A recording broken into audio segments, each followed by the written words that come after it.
So TJ Crawford again, Chicago Votes. We're standing here with Alderman Willie Coceran, the 20th Ward. Good to see you today. Good to see you. Hello, everybody. I'm Willie B. Coceran, 20th Ward. We don't want to take too much of your time because we know you just got off a forum, and hopefully we can do a more in-depth interview sometime soon. But can you give me just some feedback about how you felt about today's forum?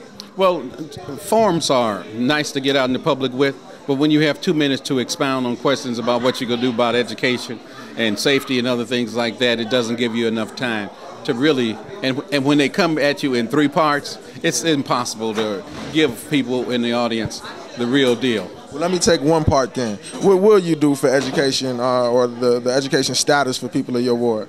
Well, one of the things that I could say is this. Ever since day one, even before that, I've been working in the community.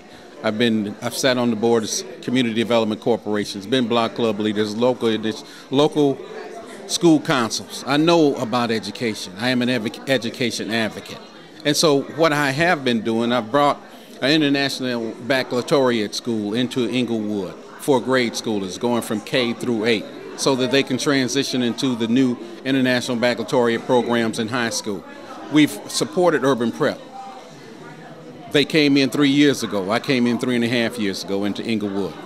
We've just put Johnson Public School in place, a charter school.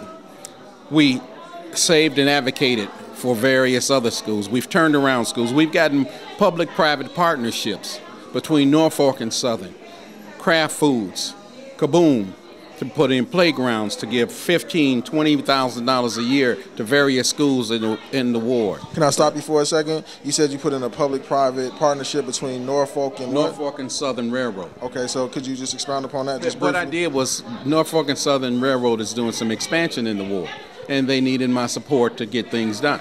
My goal, my position was, I would be glad to help you do this, but my schools need some support. I'm not asking you to donate to me.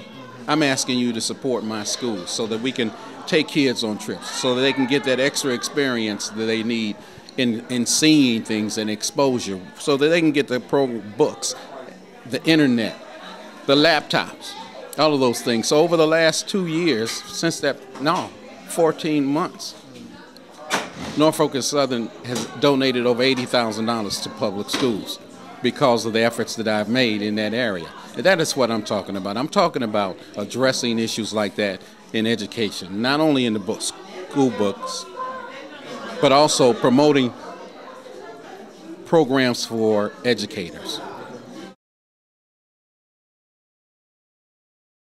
What would you say to a young person that doesn't understand how politics affects them on an everyday basis? Well, I think one of the things that we have to do in terms of a young person learning politics is it starts out right in the classroom, government. We have to take government classes to get out of 8th grade. We have to graduate by taking a course, a constitution test.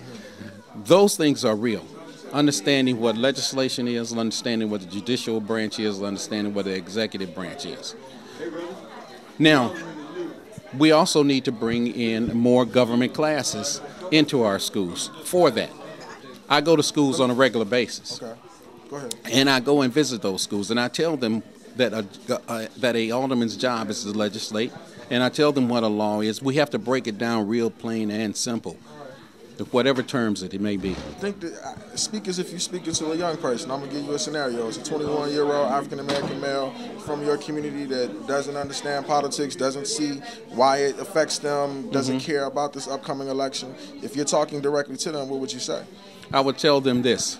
I would say that power is developed through the people in your community. An alderman or state legislator or U.S. senator, when he has, for instance, I have 65,000 people in my ward. On a normal basis, you get 10 to 12,000 people voting. But if 40,000 of those people vote and they vote for Willie Coceran, then when it's time for the mayor to get reelected, when it's time for the senator to get reelected, those people are coming to me because they say, you represent power in your community. And when people engage me and give me power to represent them as a youth, what are you interested in? Hip-hop? How can I help you do that? What are you interested in? Automotive trade? Can I help you do that? And to engage, I would ask them to do this, to come and shadow me, to allow me to come into their environment and explain any intricate issue it is, because one of the greatest things that we have is the ability to know what our capacity is. You might be a genius in geometry and it only takes you an hour to do your work. But on the other hand, I might be struggling and it takes me 6 hours to do that. If a young man, 21 years old, doesn't understand the community process, doesn't understand the political process, then we need to devote the time that we need and find the courses and the environment to bring them into, or go to them and find out what that area and their capacity is and deliver that to them so that they understand.